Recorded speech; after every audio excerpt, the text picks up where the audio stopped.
ভালো লাগছিল কীর্তনগুলো শুনে। আচার্যদেবের একটা ঠাকুরের ঘটনা আমার মনে পড়ছে, খুব বলতে ইচ্ছা করছে ঘটনাটা, আমার খুব ভালো লাগে যে শুনতে। দাদা মাঝে মাঝে বলেন এই ঘটনাটা নাটমণ্ডপে। এই ঘটনাটা যখন দাদা বলছিলেন, তো যে ডাক্তারের তখন ছিলেন ব্যাঙ্গালোরে, যে ঘটনাটা দাদা কিছুক্ষণ বলার পরই বলছে, ডাক্তার তুমিই বলো ওই ঘটনাটা, কেন তুমি সেখানে সাক্ষী ছিলে। ঘটনাটা এরকম, একটা ছেলে সে কোমায় চলে যায়, কোমায় গিয়ে এমন অবস্থা যে আর মানে ফিরে আসার চান্স খুব কম। কলকাতা ডাক্তার ব্যাঙ্গালোরে রেফার করে, ব্যাঙ্গালোরে তাকে নিয়ে যাওয়া হয়। মা বাবা তো কান্নাকাটি করে অস্থির। ছেলেটার মামা আর তার এক বন্ধু, এরা দুজন মিলেই ডাক্তারের সঙ্গে কথাবার্তা, সমস্ত রিপোর্ট দেখানো, এই সমস্ত কাজ করছে। এবার সমস্যাটা হচ্ছে ভাষার প্রবলেম। ব্যাঙ্গালোরের যে বড় মানে হসপিটালে তাকে দেখানো হচ্ছে, সেখানটায় ওরা হয় ইংলিশ আর না হলে কন্নড় ভাষা, ওখানকার লোকাল ল্যাঙ্গুয়েজ হচ্ছে কন্নড় ভাষা। সে কন্নড় ভাষাটা ওরা ইউজ করে। এবার সমস্যা হচ্ছে বেঙ্গলি মানুষের প্রবলেম, না চলে হিন্দি, না পারে বেঙ্গলি, দুটোতেই প্রবলেম হচ্ছে। যাই হোক, কিছু কিছু ইংলিশ ভাষা, কিছু কিছু ওই মানে বাংলা ইংলিশ একটা অদ্ভুত ভাবে মিলিয়ে মিশিয়ে বলছে, আধেক বোঝা যায় আধেক বোঝা যায় না। এই নিয়ে একটা সমস্যা। এই যে ডাক্তার কিছু বুঝে কিছু বুঝে না। সেখানে এক বাঙালি ডাক্তার, কলকাতাতেই তার বাড়ি, সে ওখানে পোস্টিং হয়েছে। তারপর জানতে পারে যে দাদার গুরু ভাই, আর সে ডাক্তারটাও গুরু ভাই। তখন ডাক্তারটা তাদের সাথে যোগাযোগ করে দিচ্ছে মিডিয়া হয়ে, ওই ওখানকার ডাক্তারের সঙ্গে এদের কথোপকথন মিডিয়া ভায়া হয়ে করে দিচ্ছে। তা চিকিৎসা শুরু হয়েছে, চিকিৎসা চলছে। এদিকে মা আর বাবাকে বলা হয়েছে যে এই রোগীকে আমরা দেখবো, কিন্তু কন্ডিশন হচ্ছে আপনারা তাকে দেখতে পাবেন না। 15টা দিন আমাদেরকে সময় দেন, তারপর ফাইনাল রেজাল্ট আমরা বলতে পারবো। 15টা দিন আপনারা একদম দেখতে পাবেন না, রোগী কিন্তু আইসিইউ রুমে থাকবে, সেখানে ঢোকার অ্যালাউ নেই। সিসিটিভি আছে, যদি কিছু হয় আমাদের চাকরি চলে যাবে, তাই আমরা অ্যালাউ করব না। আপনারা দয়া করে আমাদের সঙ্গে সহযোগিতা করুন আর আমাদের কথাগুলো মেনে চলার চেষ্টা করুন। বাকি যা যা প্রসিডিউর শুরু হয়েছে। 5 দিন পর তার ছেলেটার মা থাকতে পারছে না, জোর জবরদস্তি ঢুকতে যায়। ওখানকার ওয়ার্ড বয় আছে, নার্স আছে, তারা বাধা দেয়, আবার ঘুরে চলে আসে। 6 দিন, 7 দিন, 8 দিন, 9 দিন, 10 দিন, 12 দিন, 14 দিনের দিন হঠাৎ মা বলছে যে আমার ছেলেটা মনে হয় আর বাঁচবে কিনা সন্দেহ। আরে ওটা দেখে তো আসি। তো মা দেখছে যে এরা তো সহজে ভাবে ঢুকবে না, অন্য বুদ্ধি লাগাতে হবে। তো দেখেছে সারা দিনের মধ্যে দুপুরবেলা একটা সময়, যে সময়টায় নার্স ওয়ার্ড বয় একটু টিফিন করতে যায়, তো ওই সময়টা যদি একটু ফাঁক করে ঢুকা যায় তাহলে সুবিধা আছে। তো মা কি করেছে, যে ওই ফাঁক বুঝে ঢুকে পড়েছে। আর 24 ঘন্টায় মা খাওয়া দাওয়া তো ওদের প্রায় না বললেই চলে। আর ঠাকুর বড়মা বড়দা আর সিসি দাদার ছবি সব সময় তারা ওর মা বুকের মধ্যে নিয়ে আছে, কাঁদছে, নাম করছে, এই একটা ব্যাপার, কঠিন একটা পরিস্থিতি। তো ওই ফাঁক করে ঢুকে গেছে কোন রকম করে। সিসিটিভিতে যখন দেখতে পেয়েছে দৌড়ে নার্স ওয়ার্ডে সব এসছে, কি করছেন আপনাদের বারবার বলা হলো।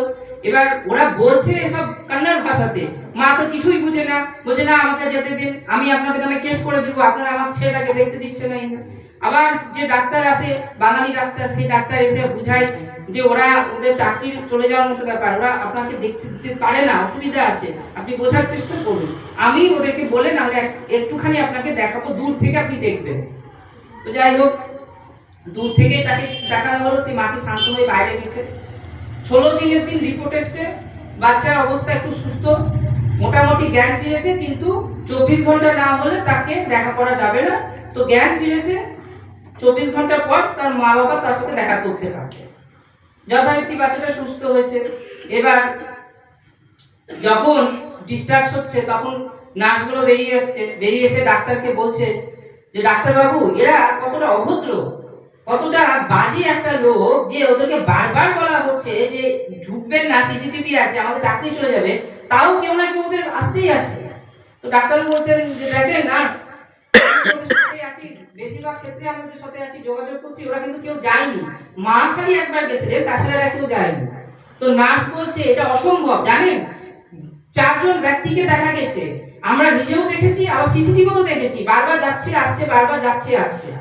বলছে এটা কি করে সম্ভব? হ্যাঁ, 4 জন ব্যক্তিকে দেখেছি। হঠাৎ করে ওই মাটা কাঁদতে কাঁদতে এসেছে, তার হাত থেকে ছবিটা পড়ে যায়, ঠাকুর ব্রহ্মবতা সিসি দাদা ছবিটা পড়ে যায়। নার্স যে বলছে, সে হঠাৎ করে ছবিটা কুড়িয়েছে, বলছে এই যে সে ব্যক্তি, এই যে সাদা ধুতি পরা ব্যক্তি, খালি গায়ে, এই ব্যক্তি মাঝে মাঝেই চলে আসে, তাকে সহজে দেখা যায় না, সিসিটিভি দেখতে পাওয়া যায়। তারপরে যে ঘোমটা পরা মহিলা, তারা তো জানে না যে তারা কে, তারা কান্নার ভাষাতেই বলছে যে এই ঘোমটা পরা মহিলা মাঝে মাঝেই চলে আসে, তাকে বারবার বারণ করা হয়, সে মাঝে মাঝে এসে দাঁড়িয়ে থাকে। আর একজন আছে চশমা পরা, ওই যে ছবিটা মানে বর্দাকে দেখি বলছে যে এই ব্যক্তি মাঝে মাঝে বিকালবেলা দুপুরবেলা দেখতে পাওয়া যায়। আর সিসি দাদা ছবি দেখিয়ে বলছে যে এই ব্যক্তিকে মাঝে মাঝেই বলি আপনি আসবেন না, এখানে বারণ আছে, ওনাকে দেখেছি উনি দাঁড়িয়ে থাকেন, উনি দাঁড়িয়ে থেকে থেকে মাঝে মাঝে হাত বুলিয়ে আবার চলে যান। কতটা অশুভ বলেন তো, আমরা বারবার বারণ করি তাও শুনতে চায় না। তখন ডাক্তারটা বুঝলেন, ডাক্তারটা বলছেন আপনি জানেন আপনি কার সম্বন্ধে কি বলছেন? বলছেন না, জানবো কেমন করে, ইনারা বারবার দেখতে, তাই আপনাকে বলছি, আপনি এদেরকে বুঝিয়ে বলুন, এভাবে করলে কিন্তু চাকরি আমাদের বিপদে পড়তে পারে। বলছে শোনেন, ইনি ঠাকুর নকুল চন্দ্র, ইনি তার সহধর্মী শিশি বর্মা, তিনি তার জ্যেষ্ঠ পুত্র শিশি বর্দা, ইনি সপ্তমী আচার্যদের শিশি দাদা, তা আপনি ইনার সম্বন্ধে কি বলছেন? বলছে কেন, ইনারা কি আছেন তো নাকি? বলছে ঠাকুর বড়মাতা এখন তো দেখে না, শিশি দাদা আছে। বলছে তাই নাকি, এটা কি করে সম্ভব, আমরা তো দেখতে পাচ্ছি স্পষ্ট, সিসিটিভি তো বারবার দেখা গেছে, বারবার ঢুকছেন বেরোচ্ছেন। তো ডাক্তারটা চোখে জল, তার সঙ্গে সঙ্গে যারা মানে শুনছিল তারাও বল, নার্সকে যখন তাদের পরিচয় জানানো হচ্ছে, তাদেরকে বলা হচ্ছে, তাদের সমস্ত কিছু ডিটেলস যখন বলা হচ্ছে, নার্সরা অবাক হয়ে গেছে যে এটা কি করে সম্ভব। দিয়ে আচার্যদেব বলছেন যদি গভীর নিষ্ঠা নিয়ে মানুষ তার শরণাপন্ন হয়, সমস্ত কিছুকে এক সূত্রে এক মননে যখন তার চরণে নিজেকে সমর্পণ করা হয়, তখন আচার্যদেব বলছেন কখনো কোন ঠাকুর এইভাবে লীলা করেন। এই হচ্ছে ঠাকুর নকুল চন্দ্র, যিনি ভক্তের জন্য কখনো কখনো নিজেও এরকম একটা অদ্ভুত লীলা করেন, আচার্যদেব বলছেন। তো বহু ঘটনা আছে, যেমন আচার্যদেব একটা কথা বললেন, শিশি বর্দার জন্মদিন, অনেকেই গেছেন, এখানে উপস্থিত অনেক কর্মীরা আছেন, তারা গেছেন শিশি বর্দার জন্মতিথিতে। দেখবেন বর্দার জন্মতিথিতে আশিস বাণী পাঠ হয়েছিল।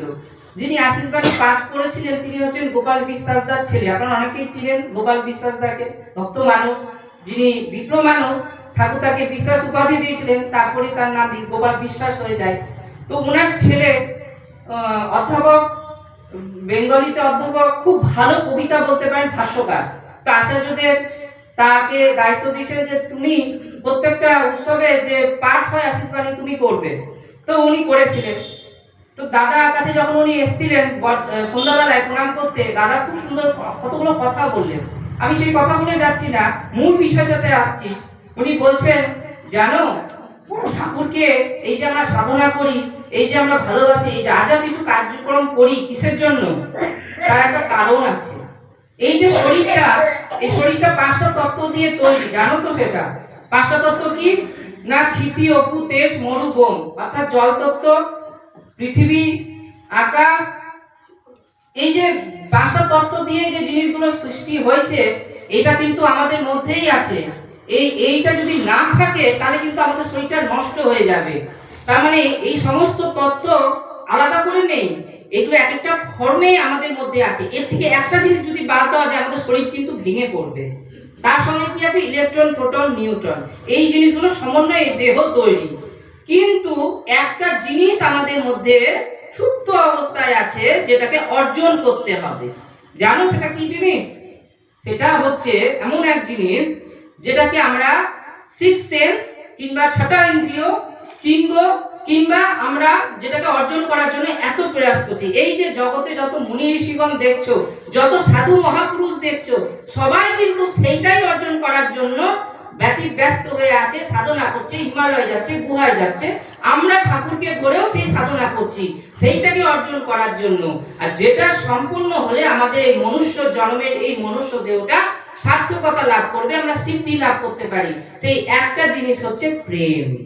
তারা বলছে এই প্রেমটাই অর্জন করার জন্য তার বলা কথাগুলোকে চরিত্রগত অভ্যাসে পরিণত করতে করতে করতে সেটাকে আয়ত্ত করা, মুনি ঋষিগণ সেটাই আয়ত্ত করছেন। তারা তাদের মতো করে করছেন, আমরা তাকে ধরে তার মতো করে করছি। এইটা যখন একটা মানুষ অর্জন করে ফেলে, তখন সর্বভূতের মধ্যে তিনি তাকে দেখতে পায়, সর্বভূতের মধ্যে পরম পিতার বাসকে উপলব্ধি করতে পারে। সমস্ত সত্তা দিয়ে সে প্রেম দিয়ে জগৎকে উদ্ভাসিত করে, জগৎকে তার মতো করে সে চালিত করতে পারে।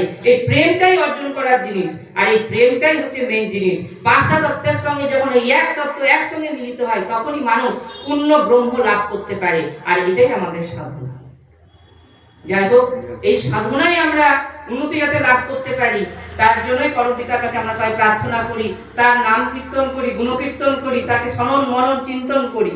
আর এটাই আমাদের হওয়া উচিত। আমাদের প্রত্যেকের প্রার্থনা হওয়া উচিত, এখানে উপস্থিত প্রত্যেক আমি প্রার্থনা হওয়া উচিত তার চরণে, যেন তোমাতে আমার ভাব হোক, তোমাতে আমার বিশ্বাস দৃঢ় হোক, তোমাতে আমার আস্থা হোক, তোমাতে আমার শক্তি, তোমাতে আমার ভরসা, তোমাতে আমার সমস্ত কিছু দৃঢ় হোক। ঠাকুর তুমি দয়া করে তোমার মতো করে আমাকে তৈরি করে নাও।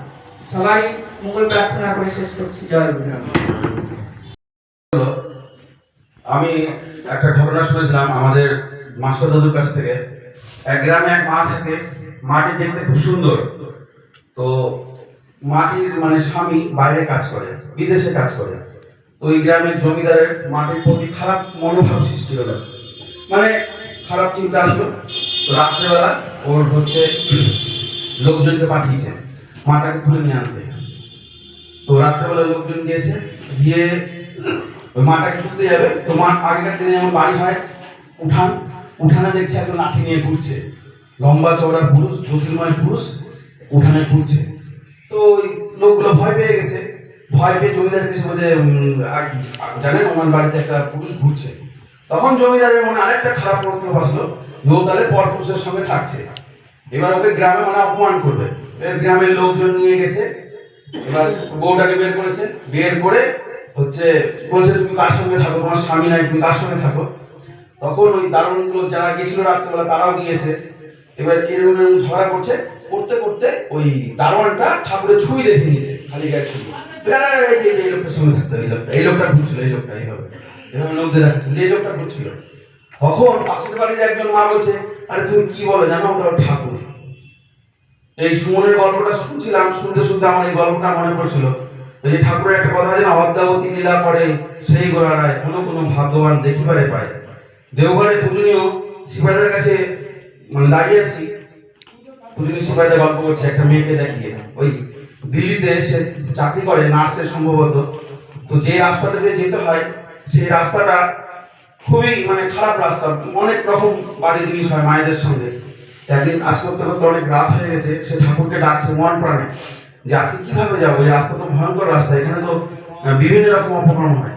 সে বেরাতে বেরাতে একটা অটো চলে এসছে, ও সঙ্গে সঙ্গে অটো দুটো বলছে চলো, মানে অ্যাড্রেস বলে দিয়েছে। এবার ও লক্ষ্য করছে মেয়েটা যে অটোওয়ালাটা বারবার লুকিং গ্লাসে পিছন দিকে দেখছে, মেয়েটাকে দেখছে, মেয়েটার খুব ভয় হ্যালো, লাগছে। তো মেয়েটা কি করেছে, বাড়ির কাছে এসে নেমে 20 টাকা দিয়ে বাড়ির মধ্যে দৌড়ে সৎসঙ্গে চলে আছি। গেছে। অটোওয়ালাটা ওই টাকাটা নিয়ে বল। দৌড়াতে দৌড়াতে বাড়ির মধ্যে গেছে। বুঝো ও হ্যাঁ, মাই যাবো, কি एक आदमी का भाड़ा दिया और एक आदमी का भाड़ा যাবো যাবো। এবার হ্যাঁ, যাবো। সেই আওয়াজ শুনে মেয়েটার মা বাবা সবাই বেরিয়েছে, তো চিৎকার করছে, তো মেয়েটার যাবো, বাবা বলছে, যাবো। ভিতরে এসে কথা বলেন। আর ভিতরে এসে মেয়েটা বলছে আমি তো একাই এসেছি, আমি তো দুজন আসিনি, হিন্দিতে বলছে মেয়ে তো একেলাই আর তখন ওই ড্রাইভারটা ভিতরে ঢুকে ড্রয়িং রুমে ঠাকুরের ছবি ছিল, বলছে তো এই আদমি থা ये आदमी था आपके बगल में बैठा था। তখন মেয়েটা হাওমাও করে কাঁদছে, বলছে যে তোমার কত ভাগ্য যে তুমি তার দর্শন পেলা। এটা সত্যি কথাই, তাকে যদি মন প্রাণে ডাকা যায় না সে সারা জীবেই দেবে। মানে ডাক্তার যে শুরু বলো না যে মন প্রাণ সব এক করে তাকে ডাকতে হবে। তো মানে কি বলবো যে তিনি যে আছেন তার অনেক প্রমাণ পাওয়া যায়, অনেক প্রমাণ পাওয়া যায়। আমার এর আগেও গল্পটা বলেছি, আমার ছেলের গরম চা পরে সমস্ত বুক পেট পুড়ে গেছিল। ডাক্তারকে দেখানো হয়, ডাক্তার বলে যে এই 2 মাসের আগে ঠিক হবে না। আমার মানে আমার বউ বছরে একবারই বাবার বাড়ি যায়, মানে ভাইফোঁটার সময় ভাইফোঁটা দিতে। তো আমাদের টিকিট করা হয়ে গেছিল, আগে রিজার্ভেশন করতে হয়, টিকিটটা ক্যান্সেল করা হলো। তো আমি ছেলেকে দেখতে পাই না, সবসময় কেঁদে যাচ্ছে। আমি ঠাকুরের মানে বই পড়ছি, ফেসবুকে সব ঠাকুরের জিনিস পড়ছি, পড়তে পড়তে এক জায়গায় দেখছি রাজেশ চৌধুরী তার পোস্ট করেছে যে মানুষ যখন সমস্যার মধ্যে পড়বে তখন বারবার মন্দির যেতে হয়। আর ছেলে তো রাত্রে কাঁদছে, ছেলে ঘুমাচ্ছে না। আমি বললাম না আমি মন্দিরে যাবো। 3 দিনে আমার ছেলে সুস্থ, মানে শনিবার দিনের টিকিট ছিল, 3 দিনে সুস্থ হয়ে গেল। 3 দিনে মানে ওর ব্যথা জ্বালা সব কমে গেল। পুরা রাত শুধু কান্না করেছিল, ও লাফাচ্ছে। তখন আমার বউ বলছে যে ফালতু ফালতু টিকিটটা ক্যান্সেল করলাম, যদি যেতাম ভাই ফোঁটাটা দিতে পারতাম, এবার ভাই ফোঁটাটা দিতে পারলাম না। তো আমি বলছি ও তো কিছুই চায় না, বিয়ের পর থেকে কিছুই নেয়নি আমার কাছ থেকে। হ্যাঁ, তাই বলছি যদি নিয়ে যেতে পারি। আমাদের টিটি আছে বাবলু, ওকে বললাম বাবলু কোনো ব্যবস্থা হবে? ও আমাকে ফোন করে টিটির নাম্বার দিয়ে বললো এসিতে চলে যাবে। ওর বাড়ির লোকও অবাক হয়ে গেছে। তো ঠাকুরকে ভালোবাসলে ঠাকুর এইভাবেই দেখে। আমি আমার বউকে সবসময় বলি, কোনো সময় বলবো না এটা আমাদের সন্তান, সবসময় বলবো এটা তার সন্তান, আমাদেরকে শুধু দায়িত্ব দিয়েছে একে মানুষ করার জন্য। আর সবসময় একে শিখাবা যে তোর জীবনে কিন্তু সব থেকে আপন মানুষ হচ্ছে ঠাকুর। দেখো তাহলে আর কিচ্ছু শেখাতে হবে না। আচার্যদের বলছেন না, যা করবা ঠাকুরকে জানিয়ে করবা। ছেলে টিভি দেখতে যাবে কিনা, বলবা যাই বল ঠাকুরকে আগে বল যে ঠাকুর আমি টিভি দেখবো। এইভাবে শিখাবা, এইভাবে শিখালে সে খারাপের দিকে যাবে না। আজকে এই বাড়ির গৃহকর্তা যে উদ্দেশ্যে সৎসঙ্গ দিয়েছে, পরম পিতার চরণে প্রার্থনা করবো যেন তা হয়, এবং বাড়ির আশেপাশে সবার মঙ্গল প্রার্থনা করে শেষ করছি। জয় গুরু। পরের মঙ্গল কামনা করলে নিজ মঙ্গলই হয়, আর পরের মঙ্গলের মধ্যে দিয়ে আমাদের আশার সার্থকতা হয়। তো উদ্দেশ্য আমরা জানি না, ঠাকুর বলছেন পরম পিতার ইচ্ছায় তার মঙ্গল হয়। তাই পরম পিতার কাছে আমাদের উদ্দেশ্য পরিবারের যে উদ্দেশ্যে হোক তাদের কল্যাণ হোক। ঠাকুর তো যাই হোক, জানা গেল বিবাহ বার্ষিকী, তো বিশেষভাবে বহন করা, উভয়কে বহন করবে। তো সংসারের বহনের সাথে সাথে বিশ্ব চরাচরের যিনি মালিক, তার মতো করে চললে যে ভাইগুলো বলছিলেন তাহলে সুন্দর হবে। আর না হলে, কেন যেমন ঘোড়া চলতে গেলে একটা চালক লাগে, তো ঘোড়ার কি করে নালটা লাগিয়ে রাখে সামনের দিকে তাকানো, সাইড পিছনে। তো আমাদের চলাটা যদি ঠাকুরের কে কেন্দ্র করে সেই চলাটা চলে, তাহলে তখন জীবনটা সুন্দর হয়। তখন বিবাহ মানে তো বিশেষভাবে বহন করা। সে বহন করা হবে কেমন, যে ঠাকুর বলছেন উন্নয়ন আর সুপ্রয়োজনে বিয়ের এই তো মূল, যেমন তেমন করে বিয়ে করিস না। এই যে সুবিবাহের মধ্যে দিয়ে সুসন্তান আনাটাই হলো বিবাহের উদ্দেশ্য। কেন আমার বংশকে উদ্ধার করতে হবে। আমরা যখন দেহ রাখি তখন আমাদের পিতৃপুরুষের জন্য, মাতৃপুরুষের জন্য আমরা তর্পণ করি। তখন একটা সুবিবাহ থাকতে গেলে, তখন সুবিবাহের মধ্যে দিয়ে, সুজননের মধ্যে দিয়ে একটা সুসন্তান আসে, তখন আমাদের পিতৃপুরুষ মাতৃপুরুষ উদ্ধার। তার জন্য বিবাহ। ওই যে বলে একটা ঠাকুরের সন্তান হবে, তখন কি হবে, ওই নেতাজির মতো, দেশবন্ধুর মতো, বিদ্যাসাগরের মতো, স্বামী বিবেকানন্দের মতো তখন সুরধারী সন্তান পৃথিবীতে আসবে। আর এইটা কখন হয়, ঠাকুরের কে কেন্দ্র করে, উৎসবে কেন্দ্র করে চললে তখন এই জিনিসগুলো আসে। তার জন্য আমাদের দীক্ষা দরকার। তো দীক্ষার উদ্দেশ্য তো দক্ষ হওয়া। তো দক্ষ কোন বিভাগে হব? মানুষ হিসাবে হব, সংসার হিসাবে হব, বিবাহ জীবন হিসাবে হব, ঠাকুমা দাদু হিসাবে হব। এইভাবে দক্ষতা হওয়ার জন্য তার কাছে ধরা। আর তাকে ধরতে গেলে এই যে যেমন আমরা সৎসঙ্গের মধ্যে দিয়ে, উৎসবের মধ্যে দিয়ে, পারিপার্শ্বিকের কল্যাণের মধ্যে দিয়ে, তাকে ডিপি ওয়ার্কসের কাজ বলে তার মধ্যে দিয়ে এগুলো হয়। এই যে এখন প্রায় জেলায় জেলায় জেলা উৎসব হচ্ছে। তো জেলা উৎসবে বলছেন বয়স্করা অভিভাবকের মতো দাঁড়িয়ে থাকবে। যেমন এই পরিবারের এই যে বয়স্ক মা আছে, যেমন তারা থাকবে, তারা সন্তানের নাতি পুতিদেরকে দিয়ে কাজগুলো করাবে। তাহলে কি হবে? সেও যোগ্য হয়ে উঠবে। কে গান করবে, কে আলোচনা করবে, কে পাতা দিবে, কে ফুল দিবে, কে আলোকসজ্জা সাজবে। তো এরকম আমাদের এক বন্ধু থাকে, সুমনের খুব পরিচিত। তো ও আমাকে সবগুলো বলে। তখন বহরমপুরের লোকদেরকে ধম বলেছিলেন ওই সব প্রবীণদেরকে কোনো দায়িত্ব দেবে না। আর প্রবীণদেরকেও বলেছে আপনারা কোনো দায়িত্ব নেবেন না, সব নবাগতদেরকে দায়িত্ব দেবেন। কারণ তারাই তো দেশের ধারক বাহক হবে। তাই বয়স্কদের উচিত ছোটদেরকে দায়িত্ব ছেড়ে দেওয়া। আর আমরা কি করি? ধরে থাকি। তো তারা উৎসর মধ্যে দিয়ে তার সান্নিধ্যে বসলে কি হয়? তিনি প্রতিপত্তিকে যোগ্য করে।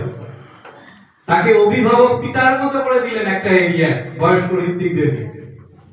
আর নবগতদেরকে তাদের সেই সান্নিধ্যে করা, তাকে ছোটানো, তাকে দায়িত্ব দেওয়া, তাকে কোথায় কিভাবে করবেন, তাই আচার্য। তা আচার্যের কাছে না গেলে মানে আমাদের সম্পূর্ণতা আসে না, পূর্ণতা আসে না।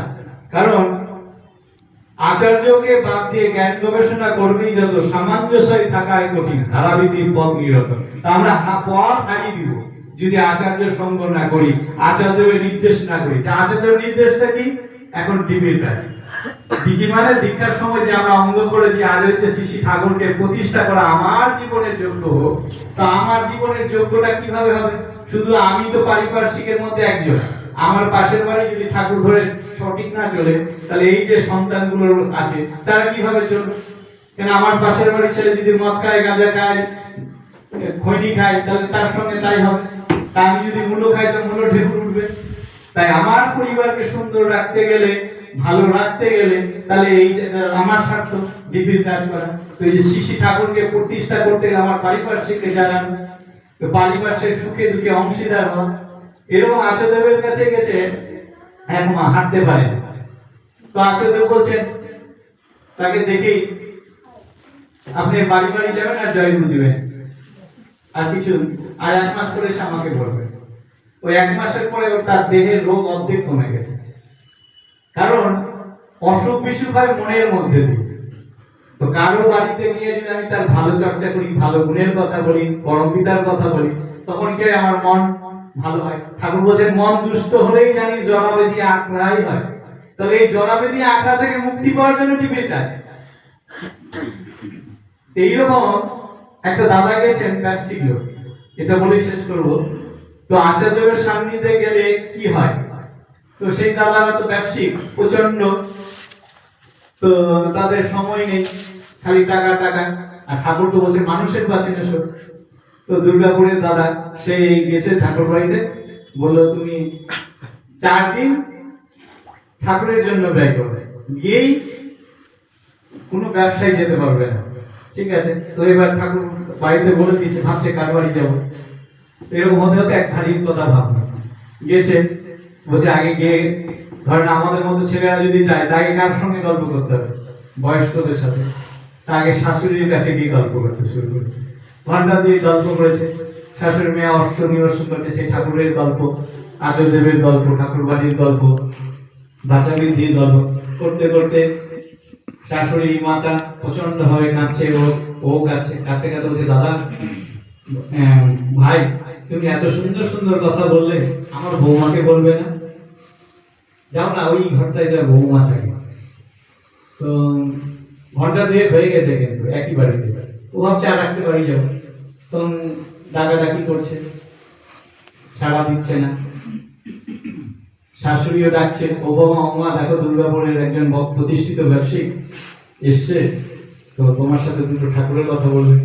কারণ শাশুড়ি পেয়েও কথাবার্তা ছিল না, তো শাশুড়িও জানেন লোকজন আসতে গেলে কি হয়, বলতেই হয়, তো বেরোয় না বেরোয় না, তো দাদাটা বলতে বলতে তখন অনেকক্ষণ পরে দরজা খুলেছে, খুলে বলছে এরকম, তখন বলছে হ্যাঁ বসেন আমার ঘরে। শাশুড়িও পাশে, তিনজন মিলে আবার ইষ্ট বসানো। ঘন্টা দুয়েকের পরে বউটা হাও হাও করে কাঁদছে। দাদা আপনাকে কে পাঠালো? বললেন আচার্যদেব পাঠিয়েছেন। তিনি আমাকে বলেছিলেন 4 দিন আমার পছন্দের মতো করে টিভির কাজ করতে, তাই আমার মনে হলো আপনার বাড়ি আসার কথা। বলছে আবার বলছে কে পাঠিয়েছেন, এরকম 3বার বলছে। তখন আরো জোরদার ডাক বলছে জানেন আমি ফাঁসি দিচ্ছিলাম, আপনি আমার শাশুড়ির সাথে গল্প করছেন, আমি সব শুনতে পাচ্ছি, কিন্তু আমার বাঁচার সংসারের কথা কি বলবো, বাঁচার আমার ইচ্ছে ছিল না। আমি কেমন কাপুরুষ, আমি এই যে ভাইকে বলছিল না তার সন্তানের ওই রকম দুধের সন্তান, তার কথা চিন্তা করিনি। আমি কত কাপুরুষ, আমি এই বিদ্যা শাশুড়ির কথা ভাবি, এই বিদ্যা শাশুড়ির কেউ নাই আমি ছাড়া। শাশুড়ি একটু বকে, যন্ত্রণা দেয়, তা আমার ভালোর জন্যই বলে, কিন্তু আমি তো বুঝতে পারতাম না। এই যে আপনি ইষ্ট প্রসঙ্গ করলেন, ঠাকুরের প্রসঙ্গ বলেন, এরকম রাস্তায় আমি মরেই যাচ্ছিলাম। তো ঠাকুর টিভির কাজ করতে দিয়েছেন একটা পারিবারিককে বাঁচানোর জন্য। বাঁচা বাড়ার মর্ম যা ধর্ম বলে যায়, যে বাঁচা বাড়ার মর্মর জন্য ঠাকুরের কাজ দিয়েছে। তাই যারা আমরা এখানে সমবেত হয়েছি, যারা প্রত্যেকে যারা আছি, তারা প্রত্যেকেই দিনে আচার্য বলছেন একটা করে অন্তত বাড়িতে গিয়ে কিছু না হোক কেমন আছে এই খবরটা তো নিতে পারি। এটাই হলেন আচার্যদের এখন আশীর্বাদ। এই বলে সবার কল্যাণ প্রার্থনা জানিয়ে, যেহেতু সংকীর্তন আমরা আরেকটা জায়গায় গেছিলাম, ইচ্ছাটা একটু কম বলারও, এই বলে সবার কল্যাণ প্রার্থনা জানিয়ে আমি সংক্ষিপ্ত আলোচনা শেষ করলাম। জয় গুরু।